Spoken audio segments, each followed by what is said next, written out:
particularly galling that the biggest magnanakaws in government are running after the vice president, who's the most trusted, and who's just recently, the COA came out with an unmodified opinion about the vice president. 3 years running na, no? Maybe we can show the document that I just shared, no, in our group chat to the volunteers, no. Ang ibig sabihin ng unmodified na opinion, ang ibig sabihin nun, sa madalit salita, napakalinis ng Office of the Vice President. 3 taon na, the highest opinion na pwedeng ibigay yon ng COA.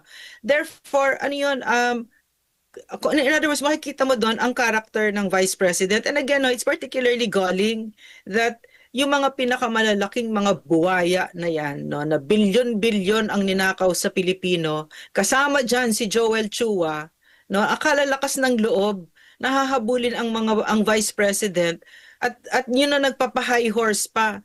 Katulad ng mga pinagsasabi ni Martin Romualdez ngayon, parang sarap talagang either tatawa kung sarap tsinelasin, di ba, na sila pa mismo, no, ng mga pinakamalalaking mga magnanakaw. Kasama diyan si Marcos. Si Marcos, wag niyong kakalimutan, is behind all of this as well. Meron siyang yan siya may kagagawan niyan, no. So ang ganda nung unmodified opinion na yon about the Vice President, the Office of the Vice President.